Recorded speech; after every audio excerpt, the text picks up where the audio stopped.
जय हिंद आप सभी को। तो चलिए शुरुआत करते हैं आज के इस क्लास में ज्ञान बिंदु जीएस एकेडमी जो सर के द्वारा बिहार पुलिस के लिए फुल लेंथ टेस्ट स्टार्ट किया गया है। इसी का जो है ना टेस्ट नंबर 8 कंप्लीट करेंगे।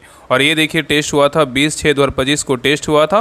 तो सभी लोग जो है ना ध्यानपूर्वक पूरी क्लास को देखिएगा और अंत तक क्लास को जरूर देखिएगा। और लास्ट में आप लोग जो है ना कमेंट करिएगा कि आप लोग का जो है ना 100 में कितना मार्क्स आया और आप लोग का जो है ना सेंटर कहाँ है और कब आपका जो है ना एग्ज़ाम है। सभी लोग जो है ना कमेंट करके ज़रूर बताइएगा।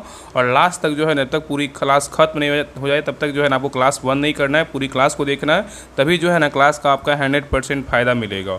और टोटल जो है ना 100 क्वेश्चन देखने वाले हैं और 100% सही उत्तर के साथ एनालिसिस करेंगे। ठीक है, तो चलिए शुरुआत करते हैं टेस्ट नंबर 8। तो देखिए टेस्ट नंबर 8 का पहला क्वेश्चन करें। यहाँ पे देखिए क्या करना है, मिलान करना है। सूची 1 में क्या है तो विद्रोह है, सूची 2 में क्या है तो वर्ष है। कौन सा विद्रोह किस वर्ष हुआ था इसके बारे में जो है ना बताना है।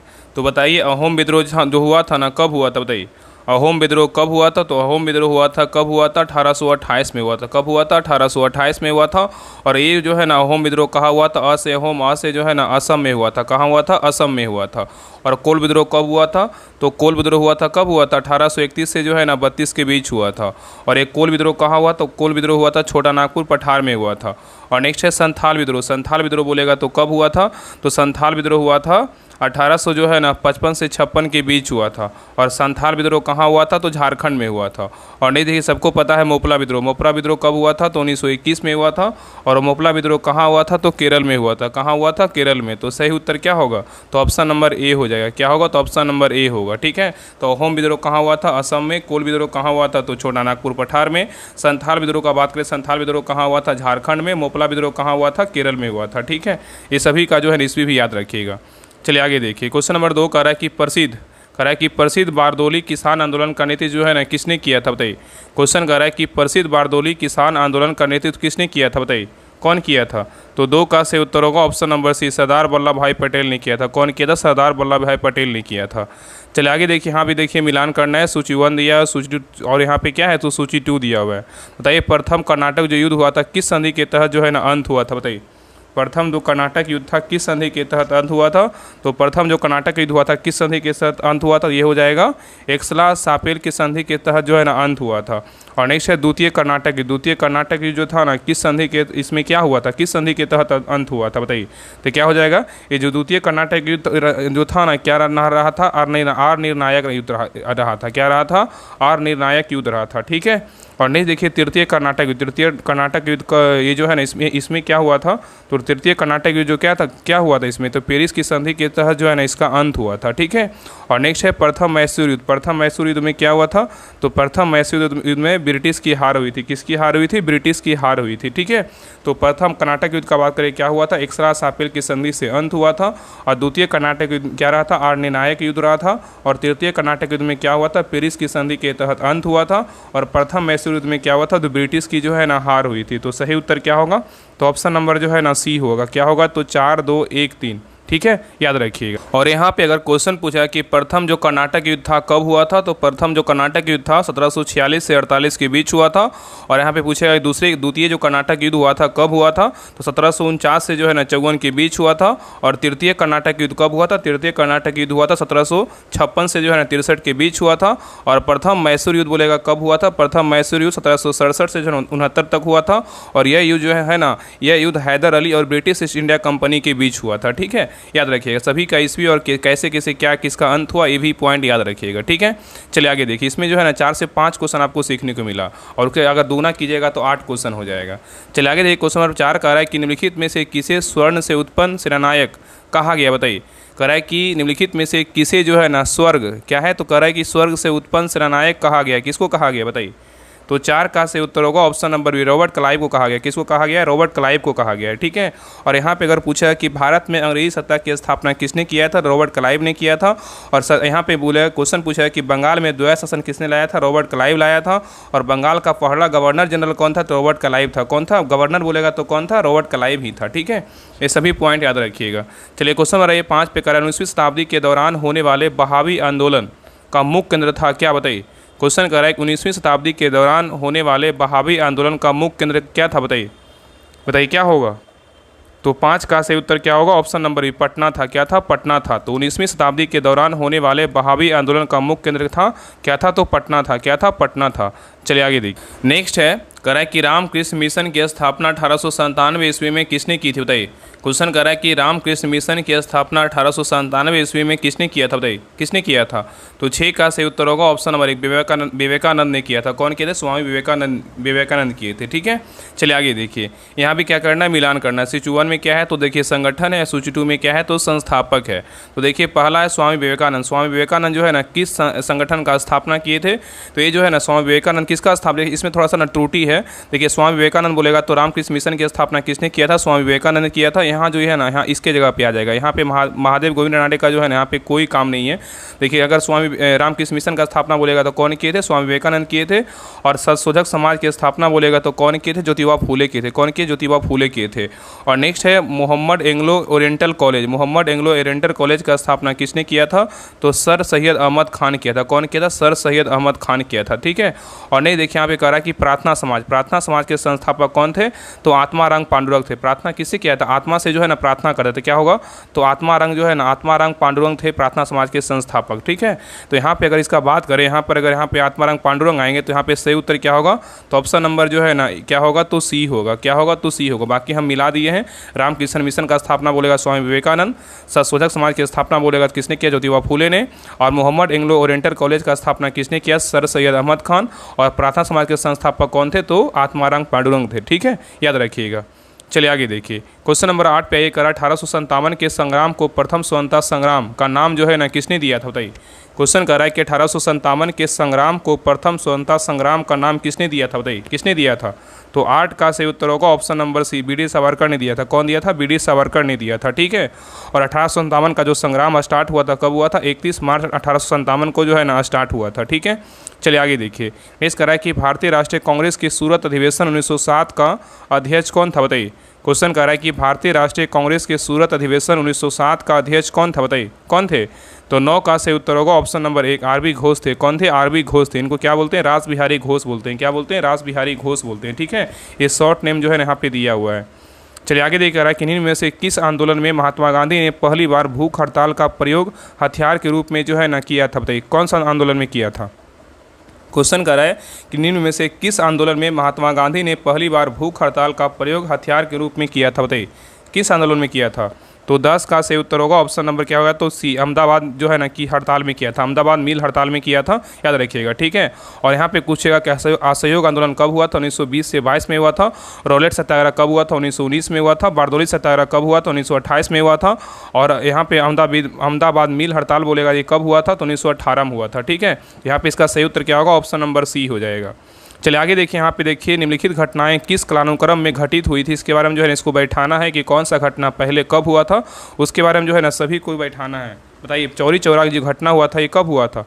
चौरी चौरा घटना कब हुआ था? तो ये हुआ था 1922 में हुआ था। कब हुआ था? 1922 में हुआ था। ठीक है, और जलियांवाला बाग हत्याकांड कब हुआ था? 1919 में हुआ था। कब हुआ था? 1919 में हुआ था। ठीक है, और नहीं देखिए रॉलेट सत्याग्रह पूछेगा तो ये भी कब हुआ था? 1919 में हुआ था। ये कब हुआ था? 1919 में हुआ था। ठीक है, और नेक्स्ट है चंपारण सत्याग्रह। चंपारण सत्याग्रह कब हुआ था? 1917 में हुआ था। कब हुआ था? 1917 में हुआ था। ठीक है, अब सभी को जो है ना बैठा दीजिए। ठीक है, बैठाइए सभी को। देखिए पहले हुआ था रॉलेट जो है सत्याग्रह हुआ था, महीने में क्या था? पहले था। तो क्या हो जाएगा? तो 4 क्या हो जाएगा? 4 जो है ना 4 3 क्या होगा? 4 3 2 1 सही उत्तर क्या होगा? तो ऑप्शन नंबर सी हो जाएगा। ठीक है, याद रखिएगा। चलिए आगे देखिए। नेक्स्ट करा है कि प्रसिद्ध 10 राजाओं का युद्ध किस नदी के तट पर जो है लड़ा गया था? बताइए। क्वेश्चन करा है कि प्रसिद्ध 10 राजाओं का युद्ध किस नदी के तट पर लड़ा गया था? बताइए क्या होगा? तो 12 का सही उत्तर होगा ऑप्शन नंबर डी परोसनी नदी के तट पर जो है ना लड़ा गया था। ठीक है, याद रखिएगा। नेक्स्ट है करा कि भागवत धर्म का ज्ञात सर्वप्रथम अभिलेख साक्ष्य है। बताइए किस अभिलेख में? करा कि भागवत धर्म का ज्ञात सर्वप्रथम अभिलेख साक्ष्य है किस में? बताइए किस में है? तो 13 का सही उत्तर होगा ऑप्शन नंबर सी बेसन नगर का क्या है? गरुड़ स्तंभ लेख में क्या है? तो जो है ना साक्ष्य है। ठीक है, और याद रखिएगा ना कि भागवत यहाँ पे याद रखिएगा कि प्रसाद प्रशस्ति अभिलेख अगर पूछेगा कि प्रयाग प्रशस्ति अभिलेख जो है ना इसका मतलब इसको बनाया था किसने? समुद्रगुप्त ने बनाया था। और इसको लिखा किसने था? तो हरिसेन लिखा था। ठीक है, और हरिसेन जो था ना किसका दरबारी कवि था? तो ये जो है ना समुद्रगुप्त का क्या क्या क्या था? तो दरबारी कवि था। ठीक है, यहाँ पे क्वेश्चन पूछेगा कि हरिसेन किसका दरबारी कवि था? तो समुद्रगुप्त का क्या था? दरबारी कवि था। ठीक है, याद रखिएगा। चलिए आगे देखिए। यह आगे देखिए नेक्स्ट कह रहा है क्वेश्चन नंबर देखिए 14 कह रहा है कि सिंधु घाटी के लोग विश्वास करते थे, किस में विश्वास करते थे बताइए। सिंधु घाटी के लोग विश्वास करते थे किस में बताइए, क्या होगा। सिंधु घाटी के लोग विश्वास करते थे किस में, तो 14 का सही उत्तर होगा ऑप्शन नंबर डी, मातृशक्ति में करते थे। किस में करते थे, मातृशक्ति में करते थे। नेक्स्ट देखिए यहाँ पे भी ऐलान करना है, सूची 1 में क्या है, तीर्थंकर दिया, सूची 2 में क्या है, तो प्रतिमा लक्षण है। कौन सा तीर्थंकर का लक्षण क्या था या प्रतिमा क्या था, इसके बारे में जो है ना बताना है। तो देखिए पहला आदिनाथ, आदिनाथ का जो है ना लक्षण क्या था बताइए, या प्रतिमा क्या था। आदिनाथ का क्या था, तो वृषभ था। क्या था, आदिनाथ का क्या था, वृषभ था। और नेक्स्ट है मल्लीनाथ, मल्लीनाथ का बोलेगा तो क्या था, जल प्रकाश था। क्या था, जल कलश, क्या था होगा, जल कलश था, ठीक है। और पार्श्वनाथ का क्या था, तो पार्श्वनाथ का जो है ना क्या था, तो सर्प था। क्या था, तो सर्प था। पार्श्वनाथ का क्या है था, सर्प था। और संभवनाथ का बोलेगा तो अश्व था। क्या था, अश्व या तो घोड़ा बोल सकते हैं, ठीक है। तो सही उत्तर क्या होगा, तो ऑप्शन नंबर ए हो जाएगा। तो आदिनाथ का बोलेगा तो क्या था, तो वृषभ था। मल्लीनाथ का बोलेगा तो क्या था, जल कलश था। और पार्श्वनाथ का बोलेगा तो सर्प था। और संभवनाथ का बोलेगा तो क्या था, अश्व या तो घोड़ा बोल सकते हैं। तो सही उत्तर क्या होगा, ऑप्शन नंबर ए हो जाएगा। चलिए आगे देखिए, क्वेश्चन नंबर 16 कह रहा है कि बौद्ध धर्म का विभाजन हीनयान तथा महायान में किस बौद्ध संगीति में हुआ था बताइए। क्वेश्चन कह रहा है कि बौद्ध धर्म का विभाजन हीनयान तथा महायान में किस बौद्ध संगीति में हुआ था बताइए, किस बौद्ध संगीति में हुआ था। तो 16 का सही उत्तर होगा ऑप्शन नंबर जो है ना डी, चतुर्थ बौद्ध संगीति में हुआ था। कब हुआ था, चतुर्थ बौद्ध संगीति में हुआ था, ठीक है। और ये चतुर्थ बौद्ध संगीति कब हुआ था, तो प्रथम ईस्वी शताब्दी में हुआ था, ठीक है, याद रखिएगा। चलिए आगे देखिए, कह रहा है कि मगध शासक, कह रहा है कि मगध शासक बिंबिसार का चिकित्सक कौन था बताइए।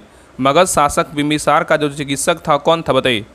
तो 17 का सही उत्तर होगा ऑप्शन नंबर जो है ना सी, जीवक था। कौन था, जीवक था, ठीक है, जीवक था।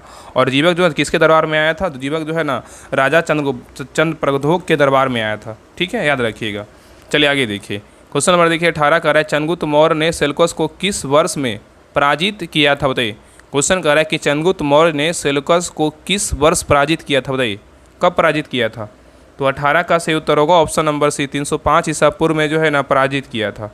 नेक्स्ट आइए, कह रहा है कि मौर्य वंश के पश्चात किस वंश का राज जो है ना स्थापित हुआ था बताइए। क्वेश्चन कह रहा है कि मौर्य वंश के पश्चात किस वंश का जो है ना राज स्थापित हुआ था बताइए, किसका स्थापित हुआ था। इसका ट्रिक होता है ना हसीन मासुका, क्या होता है ट्रिक, हसीन मासुका। इस पर बैठाइएगा, सारा जो है ना आपका बैठ जाएगा। बताइए ट्रिक याद रखिएगा ना, सभी जो है ना आपका सारा कॉलम जो है ना सारा मतलब वंश याद रहेगा। हसीन मासुका याद रखिएगा, ह से हो गया हर्यक वंश, स से शिशुनाग वंश, न से नंद वंश, म से मौर्य वंश, स से शुंग वंश, क से कण्व वंश, लास्ट में कौन था, सातवाहन वंश था, ठीक है। तो यहाँ पे क्वेश्चन कर रहा है कि मौर्य वंश के पश्चात किस वंश का राज स्थापित हुआ था, किसका हुआ था, ये हुआ था ना शुंग वंश का हुआ था। किसका हुआ था, शुंग वंश का हुआ था, ठीक है। तो 19 का सही उत्तर क्या होगा, तो ऑप्शन नंबर डी हो जाएगा, ठीक है। और यहाँ पे अगर पूछेगा कि हर्यक वंश का संस्थापक कौन था, बिंबिसार था। शिशुनाग वंश का संस्थापक कौन था, शिशुनाग था। नंद वंश का संस्थापक कौन था, महापद्म नंद था। और मौर्य वंश का संस्थापक बोलेगा तो कौन था, चंद्रगुप्त मौर्य था।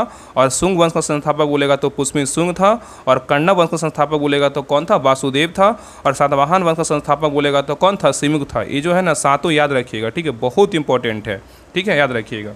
चलिए आगे देखिए, और यहाँ पे अगर क्वेश्चन पूछेगा कि हर्यक वंश का अंतिम शासक कौन था, अंतिम राजा पूछेगा तो कौन था, नागदशक था। कौन था, नागदशक था। और शिशुनाग वंश का अंतिम राजा बोलेगा तो नंदीवर्धन था, ठीक है। और नंद वंश का बोलेगा अंतिम राजा कौन था, तो घनानंद था। कौन था, घनानंद था। ये सभी पॉइंट ना याद रखिएगा। चलिए क्वेश्चन नंबर आइए 20 पे, क्वेश्चन नंबर 20 करा निम्नलिखित में से कौन कनिष्क प्रथम के दरबार में जो है ना नहीं गया था बताइए। क्वेश्चन कर रहा है कि निम्नलिखित में से कौन कनिष्क प्रथम के दरबार में नहीं गया था बताइए, कौन नहीं गया था बताइए। तो 20 का सही उत्तर होगा ऑप्शन नंबर डी, विशाखदत्त जो है नहीं गया था, लेकिन अश्वघोष गया था, पार्श्व गया था, वसुमित्र जो है ना गया था, ठीक है। ये जो विशाखदत्त था ना चंद्रगुप्त द्वितीय के दरबार में रहता था। किसके दरबार में, चंद्रगुप्त द्वितीय के दरबार में रहता था, ठीक है, याद रखिएगा। चलिए आगे देखिए, कह रहा है कि भारत की पहली विस्टाडोम, कह रहा है कि भारत की पहली विस्टाडोम जंगल सफारी ट्रेन सेवा किस राज्य में जो है ना शुरू की गई बताइए। क्वेश्चन कह रहा है कि भारत की पहली विस्टाडोम जंगल सफारी ट्रेन सेवा किस राज्य में शुरू की गई बताइए, कहाँ शुरू किया गया बताइए। तो 21 का से उत्तर होगा ऑप्शन नंबर जो है ना बी, उत्तर प्रदेश में शुरू किया गया। कहाँ शुरू किया गया, उत्तर प्रदेश में शुरू किया गया। और यहाँ पे क्वेश्चन पूछेगा कि लॉयन सफारी जो है ना कहाँ स्थापित किया गया। लॉयन सफारी बोलेगा तो जो है ना ये भी पहला है, इटावा जो है ना उत्तर प्रदेश में स्थापित किया गया। और नाइट सफारी बोलेगा तो कहाँ इसका स्थापना किया गया, तो नोएडा उत्तर प्रदेश में ही किया गया, ठीक है। और ये जो है ना विस्टाडोम जंगल जो सफारी ट्रेन है ये कहाँ किया गया, कौन सा पार्क में, दुधवा नेशनल पार्क में किया गया। दुधवा नेशनल पार्क कहाँ है, तो यूपी में है। चलिए आगे देखिए, कह रहा है कि संघ लोक सेवा आयोग का नया अध्यक्ष किसे नियुक्त किया गया बताइए। क्वेश्चन कह रहा है कि संघ लोक सेवा आयोग का नया अध्यक्ष किसे नियुक्त किया गया बताइए, क्या होगा। तो 22 का सही उत्तर होगा option number B, doctor Ajay Kumar को जो है ना नियुक्त किया गया है। नेक्स्ट ये करा है कि किस भारतीय खिलाड़ी ने एशियाई कुश्ती चैंपियनशिप 2025 में जो है ना स्वर्ण पदक जीता है, बताइए। क्वेश्चन कर रहा है कि किस भारतीय खिलाड़ी ने एशियाई कुश्ती चैंपियनशिप 2025 में स्वर्ण पदक जीता है, बताइए कौन से खिलाड़ी हैं। तो 23 का सही उत्तर होगा, और इसमें देखिए ऑप्शन में नहीं है, इसका ऑप्शन जो है ना ई कर लीजिए। क्या होगा ई, इसका इनका नाम क्या था, तो मनीष भानवाला था। क्या था इनका नाम जो है ना, मनीष भानवाला कर लीजिए। मनीष भानवाला थे, कौन थे, मनीष भानवाला। इसका ऑप्शन नंबर क्या होगा, तो ई होगा। ठीक है, तो किस भारतीय खिलाड़ी ने एशियाई कुश्ती चैंपियनशिप 2025 में स्वर्ण पदक जीता है, तो कौन जीते हैं, मनीष भानवाला जीते हैं। कौन जीते हैं, मनीष भानवाला जीते हैं। ठीक है, तो सही उत्तर क्या होगा, ऑप्शन नंबर ई हो जाएगा। चारों ऑप्शन में कोई ऑप्शन नहीं है। चलिए आगे देखा रहा है कि ह्यूमन डेवलपमेंट इंडियन 2025 में दुनिया भर के 193 देशों में भारत में कौन सा स्थान मिला है। क्वेश्चन कर रहा है कि ह्यूमन डेवलपमेंट इंडेक्स वहाँ पे होगा। इंडेक्स जो है ना 2025 में दुनिया भर के 193 देशों में भारत का कौन सा स्थान मिला है, बताइए। ऑप्शन को देखिए और आंसर बताइए क्या होगा। तो 24 का सही उत्तर क्या होगा, तो ऑप्शन नंबर जो है ना क्या हो जाएगा, तो 130वां मिला है। कितना मिला है, 130वां मिला है। तो ह्यूमन डेवलपमेंट इंडेक्स में जो है ना भारत का स्थान कितना है, तो 130वां है। और यहाँ पे अगर पूछा प्रेस में कितना, तो प्रेस में जो है ना भारत का स्थान कितना, 151वां है। और शांति में पूछेगा शांति में भारत का स्थान कितना, 116वां है। और खुशहाली में बोलेगा भारत का स्थान कितना, 118वां है। और भुखमरी में बोलेगा भारत का स्थान कितना है, तो 105वां है। भुखमरी में कितना, 105वां है। और पर्यावरण में बोलेगा भारत का स्थान कितना, 176वां है। और जलवायु में बोलेगा तो भारत का स्थान कितना है, तो 10वां है। ये सभी पॉइंट याद रखिए, बहुत इंपॉर्टेंट पॉइंट है।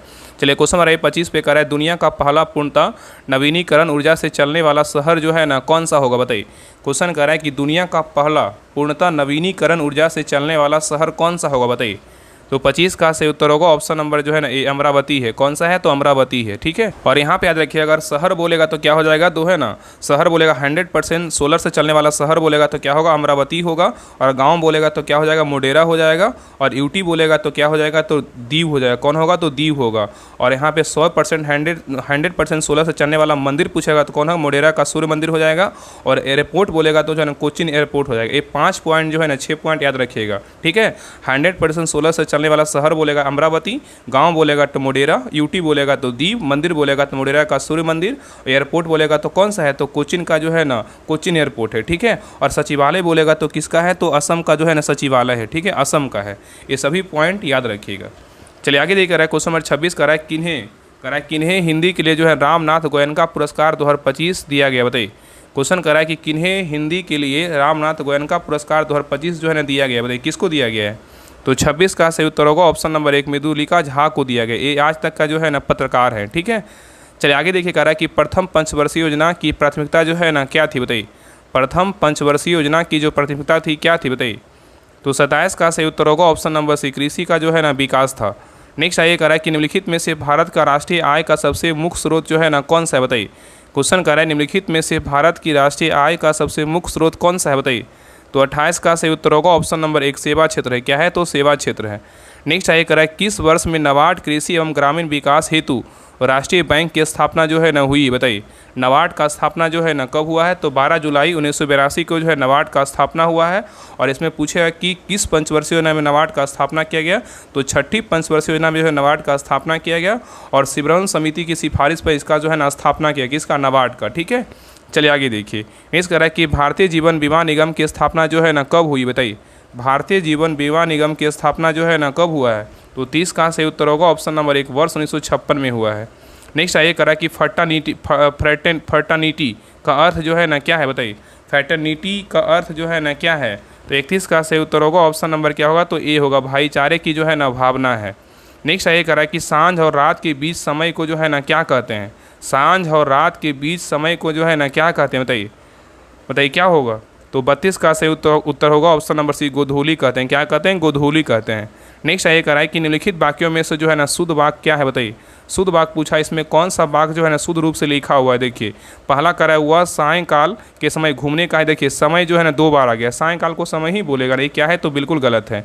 वह साय के समय घूमने जाता है, ये भी क्या है, तो गलत। साय में मतलब क्या है, समय ही है, ये भी क्या है, गलत है। नेक्स्ट कराए वह सायंकाल के समय घूमने जाता है, ये भी क्या है, देखिए गलत है। साय भी यहाँ पे आ गया, समय भी आ गया है। वह जो है ना वह सायंकाल में घूमने जाता है, ये क्या है, बिल्कुल सही वर्ड है। ये क्या है, तो डी नंबर क्या है, तो शुद्ध वाक्य है। चलिए आगे देख रहा है निम्नलिखित में से भद्र शब्द का तद्भव रूप क्या है, बताइए। क्वेश्चन कर रहा है निम्नलिखित में से भद्र शब्द का तद्भव रूप क्या होगा, बताइए। तो 34 का सही उत्तर होगा ऑप्शन नंबर 1 भाला होगा। क्या होगा, तो भाला होगा। नेक्स्ट आइए करा कि भारत WHO का सदस्य देश कब बना, बताइए। भारत WHO का सदस्य देश जो है ना कब बना, बताइए। तो 35 का सही उत्तर होगा ऑप्शन नंबर 1, 12 जनवरी जो है 1948 को बना। नेक्स्ट आइए करा कि रॉकेट का कार्य प्रणाली का सिद्धांत आधारित है किस नियम पर, बताइए। रॉकेट का कार्य प्रणाली का सिद्धांत आधारित है किस नियम पर, बताइए। तो 36 का सही उत्तर होगा ऑप्शन नंबर 1, संवेग से संरक्षण के क्या है, तो आधारित है। तो रॉकेट का कार्य प्रणाली का सिद्धांत आधारित किस पर है, संवेग के संरक्षण पर क्या है, तो आधारित है। नेक्स्ट आइए करा निम्नलिखित में से कौन अनुवांशिकी के जनक के रूप में जो है न जाने जाते हैं, बताइए। क्वेश्चन करा निम्नलिखित में से कौन अनुवांशिकी के जनक के रूप में जो है न जाने जाते हैं, बताइए। किसको जानते हैं, बताइए। तो 37 का सही उत्तर होगा ऑप्शन नंबर डी, मेंडल को जानते हैं। किसको जानते हैं, मेंडल को जानते हैं, ठीक है। और ये जो है ना प्रयोग किस पे किए थे, मटर के पौधे पे किए थे। और कितने प्रकार से किए थे, 7 प्रकार से किए थे। ये देखिए क्वेश्चन जो है ना पूछा हुआ क्वेश्चन है। चलिए आगे देखा रहा है कि ग्रंथि जो शरीर का तापमान बनाए रखती है वह कौन से ग्रंथि, बताइए। क्वेश्चन कर रहा है कि ग्रंथि जो शरीर का तापमान बनाए रखती है वह कौन सा ग्रंथि, बताइए। तो 38 का सही उत्तर होगा ऑप्शन नंबर सी, हाइपोथैलेमस है। क्या है, तो हाइपोथैलेमस है। नेक्स्ट आइए करें निम्नलिखित धातुओं में से कौन सा एक अमलगम नहीं बनाती, बताइए। क्वेश्चन करें निम्नलिखित धातुओं में से कौन सा जो है ना एक अमलगम नहीं बनाती है। ऑप्शन को देखिए और आंसर बताइए। बताइए क्या होगा। क्वेश्चन कर रहा था कि निम्नलिखित धातुओं में से कौन सा जो है ना एक अमलगम नहीं बनाती है, कौन नहीं बनाती है। तो सही उत्तर क्या होगा, ऑप्शन नंबर जो है ना डी होगा। लोहा नहीं बनाता, लेकिन जस्ता, मैग्नीशियम, तांबा जो है ना बनाता है, ठीक है। चलिए आइए क्वेश्चन नंबर 40 पे देखिए। 40 नंबर भी क्वेश्चन क्या करना है, मिलान करना है। सूची 1 दिया है, सूची 2 दिया, बताइए। बताइए पहला दिया हुआ भंजन, बताइए भंजन का क्या होगा, बताइए। भंजन का जो है ना क्या होगा, तो भंजन का क्या हो जाएगा, पेट्रोलियम। भंजन क्या होगा, पेट्रोलियम होगा। प्रगलन का क्या होगा, बताइए। प्रगलन का क्या हो जाएगा, तो ताम्र होगा। क्या होगा, ताम्र होगा, मतलब तांबा। और हाइड्रोजनीकरण का क्या हो जाएगा, तो हाइड्रोजनीकरण का क्या हो जाएगा, तो खाद वसा होगा। क्या होगा, तो खाद वसा होगा। और वल्कनीकरण का क्या होगा, तो रबड़ होगा। क्या होगा, तो रबड़ हो जाएगा। तो भंजन का बोलेगा तो पेट्रोलियम, प्रगलन का बोलेगा तो क्या होगा, ताम्र मतलब तांबा, हाइड्रोजनीकरण का क्या हो जाएगा, तो खाद वसा, और वल्कनीकरण का क्या हो जाएगा, तो रबड़ हो जाएगा। तो सही उत्तर क्या होगा, तो ऑप्शन नंबर बी हो जाएगा। चलिए आगे देखिए क्वेश्चन नंबर देखिए 41 प्रकार है कि प्लास्टर ऑफ पेरिस का सूत्र क्या है, बताइए। प्लास्टर ऑफ जो पेरिस का सूत्र क्या होता है, बताइए। प्लास्टर ऑफ पेरिस का जो सूत्र होता है क्या होता है, बताइए। तो 41 का सही उत्तर होगा option number B, CaSO4 into half H2O होता है। और जिप्सम का बोलेगा तो क्या होता है, CaSO4 इंटू 2H2O होता है।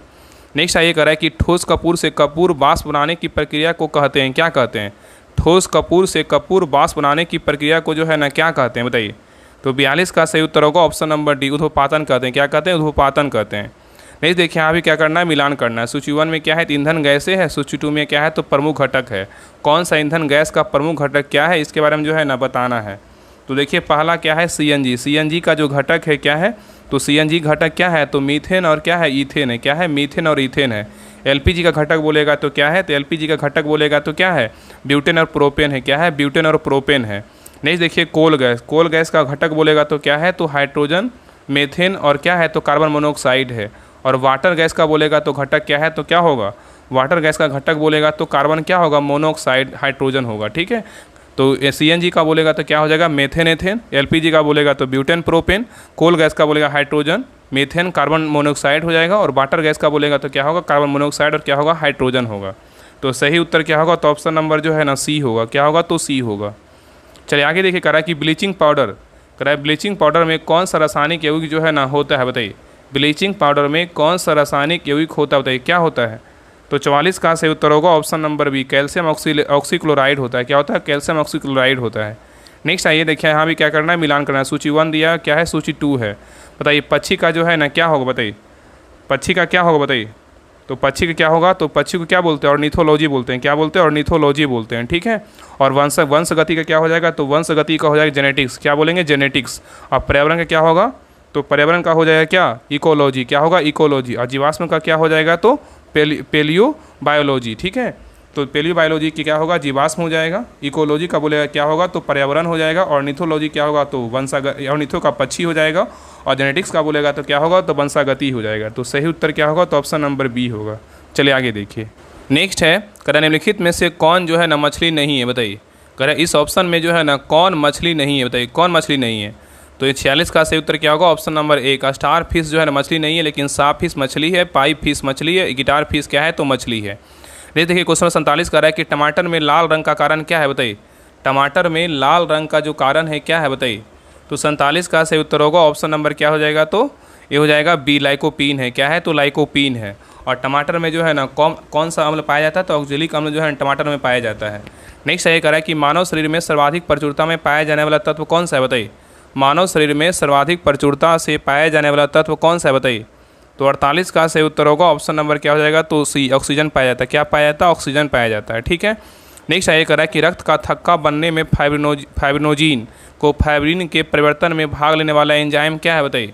रक्त का थक्का बनने में फाइब्रिनोजीन को फाइब्रिन के परिवर्तन में भाग लेने वाले एंजाइम कौन सा है? बताइए। तो 49 का सही उत्तर होगा ऑप्शन नंबर सी, थ्रोम्बिन है। क्या है? तो थ्रोम्बिन है। नेक्स्ट ये कह रहा है कि ब्रिक के प्रति मिनट औसत रक्त प्रवाह होता है, कितना होता है? बताइए। कह रहा है कि ब्रिक के प्रति मिनट औसत रक्त प्रवाह होता है, कितना होता है? बताइए। तो 50 का सही उत्तर होगा ऑप्शन नंबर बी, 1200 जो है ना सीसी होता है। कितना होता है? 1200 सीसी होता है। नेक्स्ट ये कह रहा है कि प्रकाश संश्लेषण में कौन सा प्रकाश सबसे अधिक प्रभावकारी होता है? बताइए। क्वेश्चन कह रहा है कि प्रकाश संश्लेषण में कौन सा प्रकाश सबसे अधिक प्रभावकारी होता है? बताइए कौन होता है? तो 51 का सही उत्तर होगा ऑप्शन नंबर 1, लाल होता है। कौन होता है? तो लाल होता है। नेक्स्ट क्वेश्चन हमारे बाम पे देखिए, यहाँ पे क्या करना है? मिलान करना है। सूची 1 दिया हुआ है, क्या है? सूची 2 है। बताइए विटामिन सी के कारण क्या होता है? बताइए विटामिन सी कमी से क्या होता है? तो विटामिन सी की कमी से क्या होता है? स्कर्वी होता है। क्या होता है? स्कर्वी होता है। और विटामिन और इसमें फॉलिक अम्ल किस में होता है? बताइए। फॉलिक अम्ल किस में होता है? बताइए। फॉलिक अम्ल के क्या होता है? बताइए। तो फॉलिक अम्ल के क्या हो जाएगा? तो रक्त लापता होगा। क्या होगा? रक्त लापता होगा। ठीक है। और विटामिन ए के क्या होता है? विटामिन ए कमी से क्या होता है? बताइए। विटामिन ए कमी से क्या होता है? रतौंधी होता है। और विटामिन B1 कमी से क्या होता है? तो बेरी बेरी होता है। क्या होता है? बेरी बेरी होता है। और यहाँ पे याद रखिए ना कि फॉलिक अम्ल जो है ना किसको बोलते हैं? विटामिन B9 को बोलते हैं। किसको बोलते हैं? विटामिन B9 को बोलते हैं। यहाँ पे विटामिन B9 नहीं दिया, वहाँ पे क्या है? तो उसका रासायनिक नाम दिया, फॉलिक अम्ल दिया हुआ है। ठीक है। तो विटामिन B9 कमी से क्या होता है? रक्त लापता होता है। क्या होता है? रक्त लापता होता है। ठीक है। तो सही उत्तर क्या होगा? तो ऑप्शन नंबर जो है ना ए होगा। क्या होगा? तो ए होगा। तो विटामिन सी कमी से क्या होता है? तो स्कर्वी होता है। और विटामिन B9 कमी से क्या होता है? विटामिन B9 कमी से रक्त लापता होता है। और विटामिन ए की कमी से रतौंधी होता है। विटामिन B1 कमी से क्या होता है? विटामिन B1 कमी से जो है ना बेरी बेरी होता है। ठीक है। तो सही उत्तर होगा ऑप्शन नंबर ए। ये सभी पॉइंट बहुत इंपॉर्टेंट है, याद रखिएगा। चलिए आगे देख रहा है कि थायराइड ग्रंथि की खराबी किसी कमी के कारण होती है? बताइए। थायराइड ग्रंथि की खराबी किसकी कमी के कारण होती है? बताइए क्या होगा? तो 53 का सही उत्तर होगा ऑप्शन नंबर सी। क्या होगा? आयोडीन कमी से क्या होता है? थायराइड में जो है ना खराबी होती है। ठीक है। और आयोडीन कमी से क्या होता है? घेंघा होता है। नेक्स्ट ये करा एल्जाइमर। करा एल्जाइमर रोग में मानव शरीर का कौन सा अंग जो है ना प्रभावित होता है? बताइए। एल्जाइमर रोग में मानव शरीर का कौन सा अंग प्रभावित होता है? बताइए कौन सा अंग प्रभावित होता है? तो 54 का सही उत्तर होगा ऑप्शन नंबर बी, मस्तिष्क होता है। कौन सा अंग होता है? मस्तिष्क होता है। नेक्स्ट ये कह रहा है कि वॉशिंग मशीन का कार्य सिद्धांत क्या है? बताइए। वॉशिंग मशीन का कार्य सिद्धांत है क्या है? बताइए। तो 55 का सही उत्तर होगा ऑप्शन नंबर 1, अपकेंद्रन है। क्या है? तो अपकेंद्रन है। नेक्स्ट ये कह रहा है कि लोहे की सुई पानी की सतह पर किस कारण से जो है ना तैरती रहती है? बताइए। क्वेश्चन कह रहा है कि लोहे की सुई पानी की सतह पर किस कारण से जो है ना तैरती रहती है? बताइए। तो 56 का सही उत्तर होगा ऑप्शन नंबर बी, पृष्ठ तनाव के कारण क्या होती है? तैरती रहती है। नेक्स्ट ये कह रहा है कि सही कथन चुनिए। इसमें से बोल रहा है ना कि सही कथन कौन सा है? तो देखिए पहला कह रहा है कि लाल प्रकाश का तरंगदैर्घ्य बैगनी प्रकाश से क्या होता है? कम होता है। क्या है? बिल्कुल गलत है। लाल प्रकाश का जो तरंगदैर्घ्य होता है बैगनी प्रकाश से क्या होता है? ज़्यादा होता है। ये बिल्कुल क्या है? तो सही है। सही बोला था कि सही कौन है? तो ऑप्शन नंबर बी क्या है? तो बिल्कुल सही है। चलिए आगे देखिए। नेक्स्ट देखिए कह रहा है, तीसरा ऑप्शन कह रहा है बैगनी प्रकाश का तरंगदैर्घ्य हरे प्रकाश से ज़्यादा होता है। ये भी क्या है? गलत है। कम होता है। ये भी क्या है? गलत है। बैगनी प्रकाश का तरंगदैर्घ्य पीले प्रकाश से ज़्यादा, ये भी क्या होता है? गलत है, कम होता है। चलिए क्वेश्चन नंबर 58 पे कह रहा है मरीजों के पेट के अंदर का परीक्षण करने हेतु डॉक्टरों द्वारा प्रयुक्त एंडोस्कोप निम्नलिखित में से किस सिद्धांत पर जो है ना कार्य करता है? बताइए। क्वेश्चन कह रहा है कि मरीजों के पेट के अंदर का परीक्षण करने हेतु डॉक्टरों द्वारा प्रयुक्त एंडोस्कोप निम्नलिखित में से किस सिद्धांत पर जो है ना काम करता है? बताइए कौन सा सिद्धांत है? तो 58 का सही उत्तर होगा ऑप्शन नंबर डी, प्रकाश का सकल आंतरिक प्रवर्तन के सिद्धांत पे क्या करता है? तो काम करता है। नेक्स्ट ये कह रहा है कि जब बर्फ़ पिघलती है तो द्रव क्या होता है? बताइए।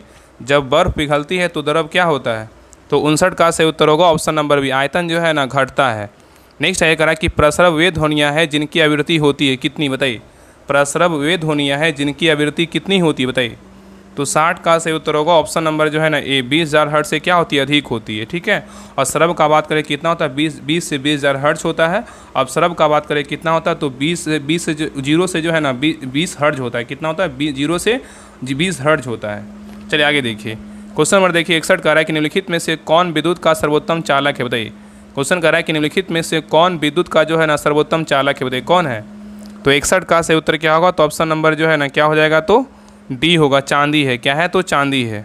नेक्स्ट ये कह रहा है कि भारत के संविधान में लोकसभा में अनुसूचित जातियों के लिए व्यवस्था की गई। बताइए किस अनुच्छेद में? क्वेश्चन कर रहा है कि भारत के संविधान में लोकसभा में अनुसूचित जातियों के लिए व्यवस्था की गई है, कौन सा अनुच्छेद में, बताइए क्या होगा। तो 62 का सही उत्तर होगा ऑप्शन नंबर क्या हो जाएगा, तो ए होगा। अनुच्छेद जो है ना 330 में किया गया है, ठीक है। और देखिए एससी का बात करें तो क्या हो जाएगा, अनुच्छेद ये है ना, अगर यहाँ बात करें अनुच्छेद 332 में किसका वर्णन है, तो इसमें जो है ना विधानसभा में एससी एसटी के लिए सीटों का क्या है, आरक्षण से क्या है, तो संबंधित है, ठीक है। और यहाँ पे अगर पूछा कि अनुसूचित जो है ना जनजाति, अनुसूचित जनजाति की संख्या सबसे ज़्यादा कहाँ है, तो संख्या बोलेगा तो मध्य प्रदेश में है।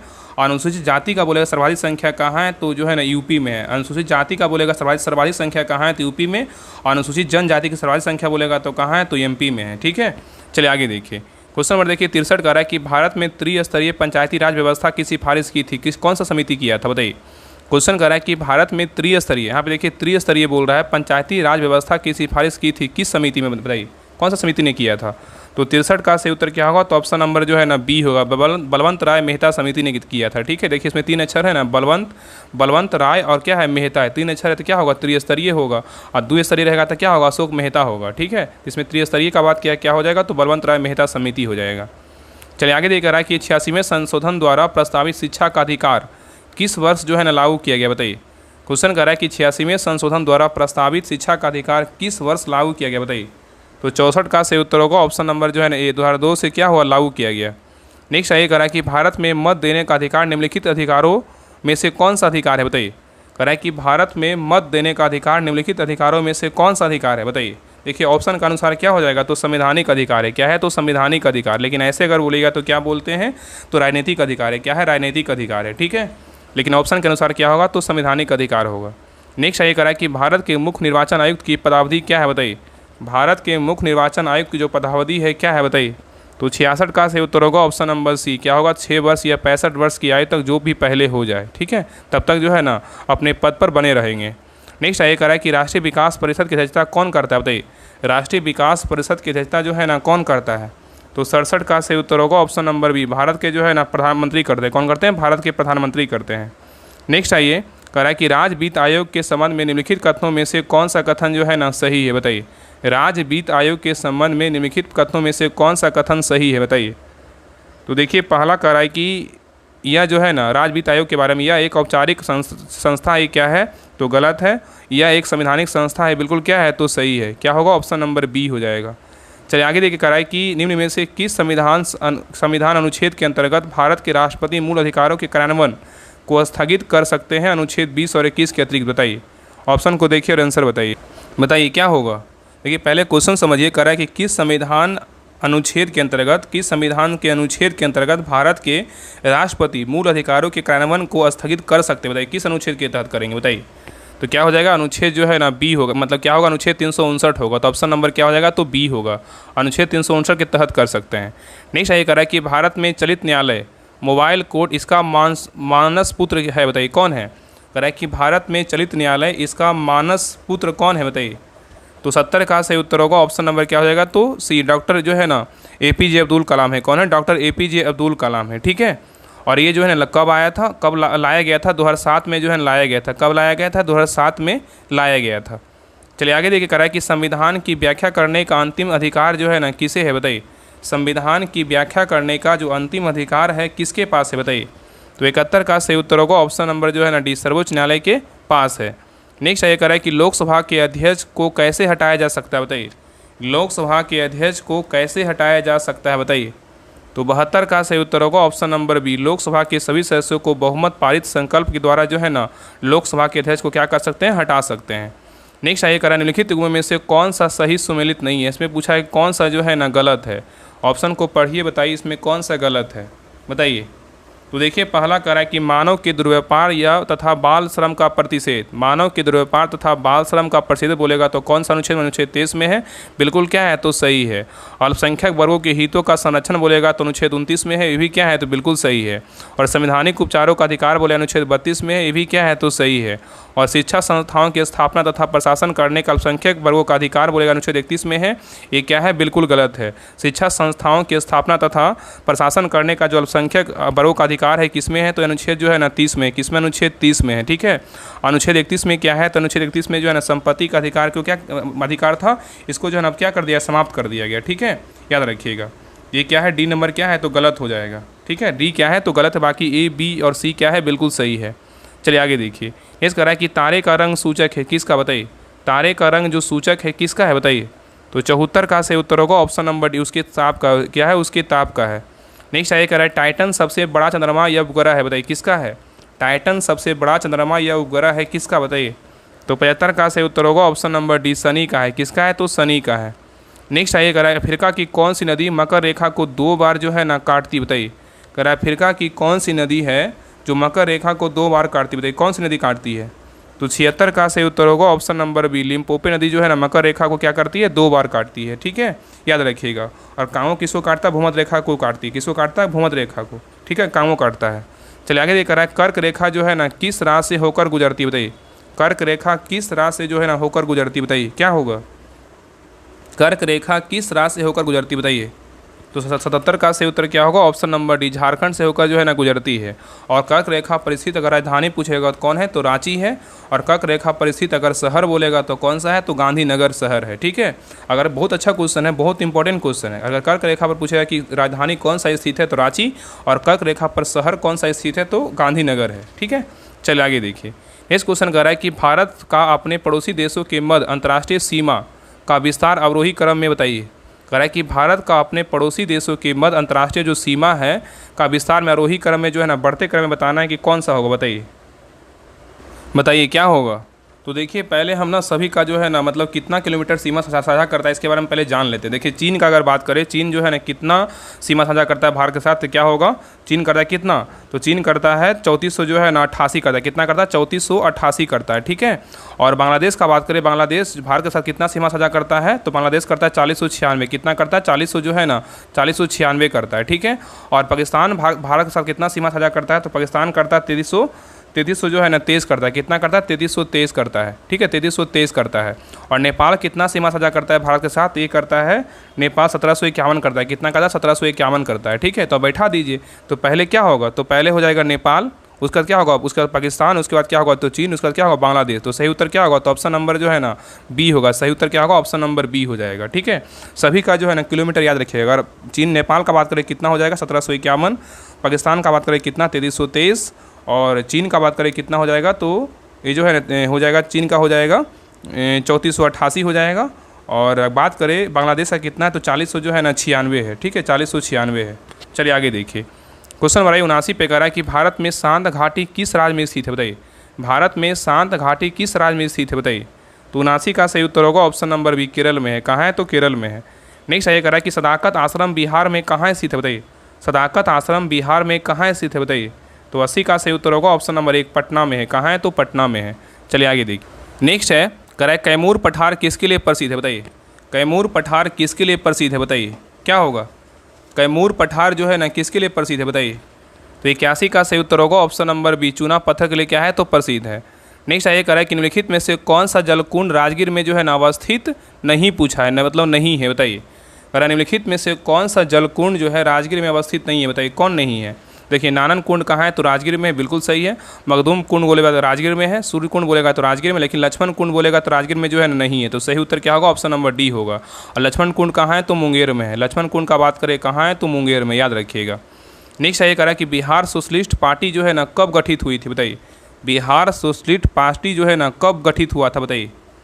तो 83 का सही उत्तर होगा ऑप्शन नंबर सी, 1931 ईस्वी में हुआ था। और बिहार सोशलिस्ट पार्टी का पूछे गठन किसने किया था, जयप्रकाश नारायण और जो है ना फूलन प्रसाद वर्मा ने किया था। कौन किया था, जयप्रकाश नारायण, फूलन प्रसाद वर्मा, दोनों मिलकर के जो है ना बिहार सोशलिस्ट पार्टी गठन जो है 1931 ईस्वी में किया था। ठीक है, चलिए आगे देखिए। यहाँ भी देखिए मिलान करना है। सूची 1 में क्या है, तो खनिज है। और सूची 2 में क्या है, तो प्राप्ति स्थल है। कौन सा खनिज किस मतलब स्थान से प्राप्त होता है उसके बारे में बताना है। चलिए बताइए, अबरक जो है ना कहाँ से प्राप्त होता है, बताइए। अबरक कहाँ से होता है, अबरक जो है ना कहाँ से होता है, तो अबरक होता है गया से। स्वर्ण कहाँ से होता है, स्वर्ण होता है मुंगेर से। डोलोमाइट कहाँ से होता है, प्राप्त होता है, डोलोमाइट प्राप्त होता है कहाँ से, बताइए। डोलोमाइट होता है रोहतास से। पेट्रोलियम कहाँ से होता है, पेट्रोलियम होता है कहाँ से होता है, तो किशनगंज से होता है। कहाँ होता है, किशनगंज से होता है। तो सही उत्तर क्या होगा, तो ऑप्शन नंबर जो है ना सी होगा। क्या होगा, तो सी होगा। चलिए आगे देखिए। क्वेश्चन नंबर 85 पे कह रहा है कि स्वामी सदानंद सरस्वती ने एक पत्रिका का प्रकाशन किया जिसका नाम क्या था, बताइए। करेक्ट, स्वामी सदानंद सरस्वती ने एक पत्रिका का प्रकाशन किया जिसका नाम क्या था, बताइए। तो 85 का सही उत्तर होगा ऑप्शन नंबर बी, हुंकार था। क्या था? हुंकार था। ठीक है। और एक हुंकार जो है ना कहानी था। एक हुंकार क्या था? कहानी था। अगर इसका पूछा प्रकाशन किसने किया था तो रामधारी सिंह दिनकर ने किया था। ठीक है। कहानी वाला बोलेगा तो रामधारी सिंह दिनकर, और पत्रिका वाला बोलेगा किसने किया था? स्वामी सदानंद सरस्वती ने किया था। नेक्स्ट ये कह रहा है किसने अपनी राजधानी मुर्शिदाबाद से मुंगेर स्थानांतरित की थी? बताइए। क्वेश्चन कर रहा है किसने अपनी राजधानी मुर्शिदाबाद से जो है ना मुंगेर स्थानांतरित किया? बताइए किसने किया? तो 86 का सही उत्तर होगा ऑप्शन नंबर जो है ना ए, मीर जाफर ने किया। कौन किया? मीर जाफर ने किया। नेक्स्ट ये कह रहा है बिहार में अंग्रेजों को अपनी व्यापारिक केंद्र स्थापित करने में वास्तविक सफलता कब मिली? बताइए। क्वेश्चन कर रहा है कि बिहार में अंग्रेजों को अपनी व्यापारिक केंद्र स्थापित करने में वास्तविक सफलता जो है ना कब मिली? बताइए कब मिला? तो 87 का सही उत्तर क्या होगा? ऑप्शन नंबर जो है ना सी, 1651 मिला। कब मिला? 1651 ईस्वी में मिला। ठीक है, याद रखिएगा।